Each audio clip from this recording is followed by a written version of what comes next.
Dr. Dan's Freedom Forum is on the air.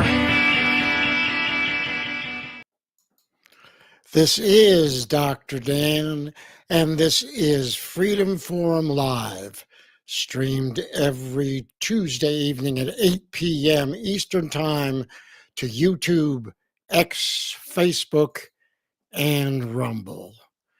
Tonight, Plymouth Colony, established by the Pilgrims in 1620, was a socialist commune in which all land and goods were owned by the community, regardless of individual contribution.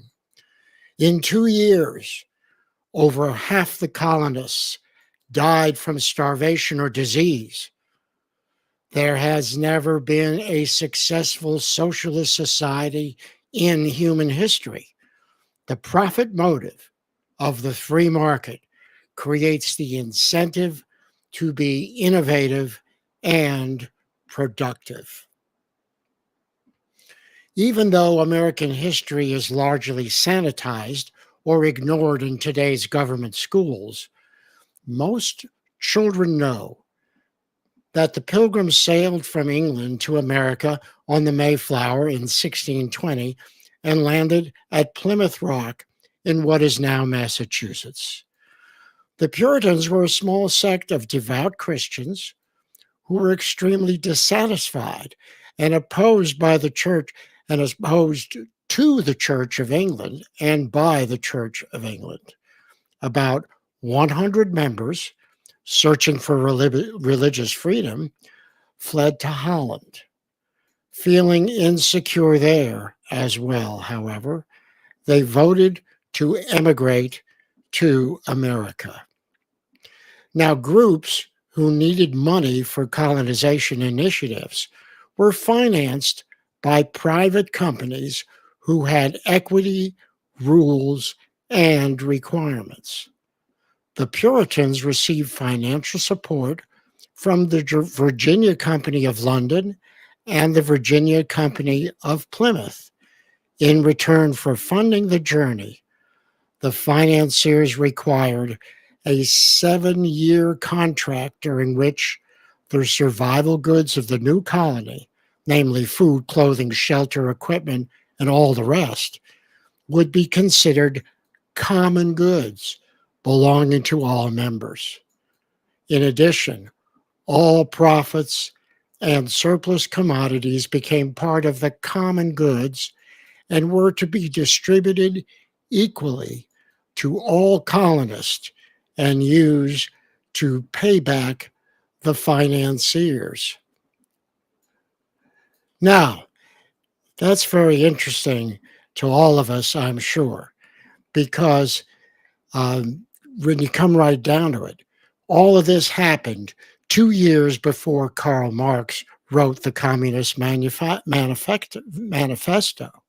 Therefore, Plymouth Colony was actually the first socialist commune in America before Karl Marx wrote the Communist Manifesto.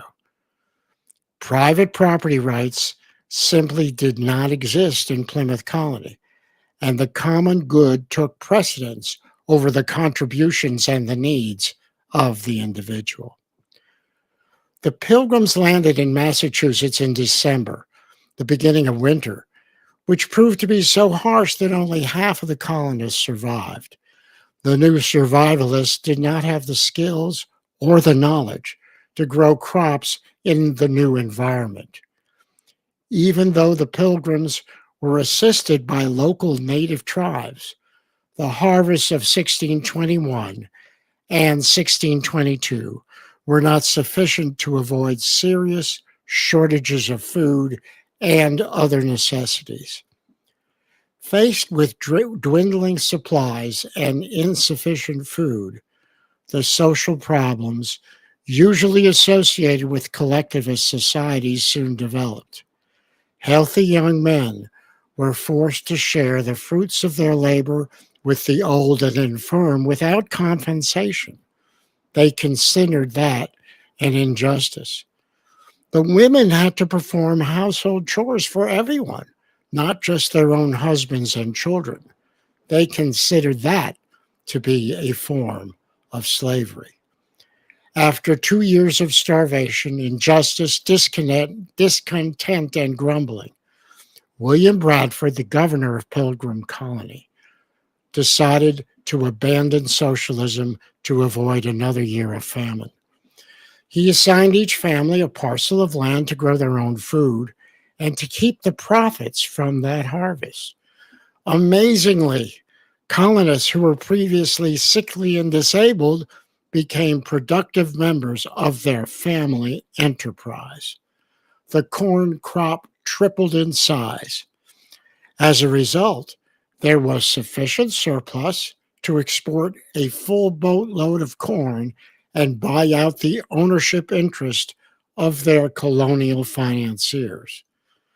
The transition from socialist commune to free market economy with private property rights was thereby complete. This is the true story of the first permanent European settlement in the New World. It should serve as a lesson to those who have forgotten there has never been a successful socialist society in human history. The profit motive of the free market creates the incentive to be innovative and productive. Now, in years past, family and friends would gather together on Thanksgiving in anticipation of sharing a meal, conversation, laughter, in a joyful, loving atmosphere of peace and harmony. Today, America is angrily divided.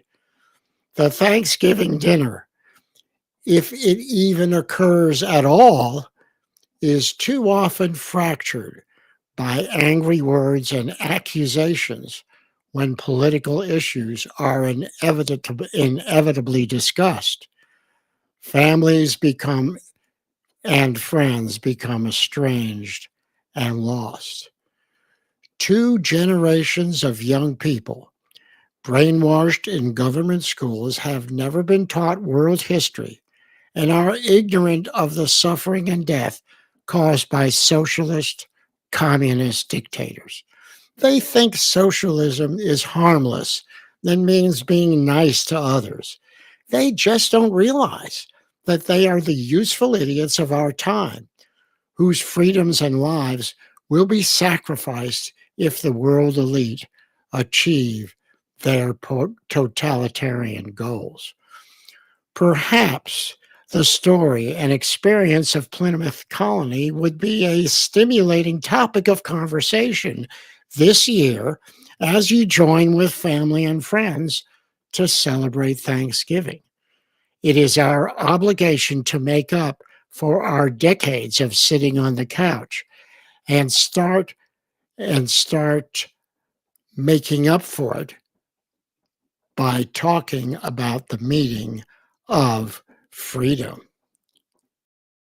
Don't be afraid. Stand up and do what God's called you to do. But first of all, be aware. Things are not the way they were 20 years ago, 50 years ago, or 200 years ago, the way our country was, 250 almost, where our country was supposed to be. We need to go back to our roots, go back to what originally, like, I'm learning a lot just from what you've told me, Dr. Dan, about other things I didn't know about our founding fathers. But we need to go back to what it was. And if we, like you said, my dad always said that too. He said, we repeat history because we don't learn from it. And I think we need to learn from what has happened in the past and not be afraid to stand up, speak up, and then do something about it. I was willing to go to the Capitol, and I'm not afraid to say that I was there and went in the Capitol because I did what I thought every citizen should do and would have done. Well, that was a video from Rebecca Lavrenz, who went in the Capitol on January 6th and walked in without opposition, walked into the rotunda, prayed for America, and walked out. She spent less than 10 minutes there, and about a year and a half later, she was arrested. But nevertheless, take heed about what she said to us, because it's never too late, never ever too late to start teaching our children well. This is Dr. Dan. I hope you all have an interesting and stimulating Thanksgiving dinner. And remember, resist tyranny and trust in freedom.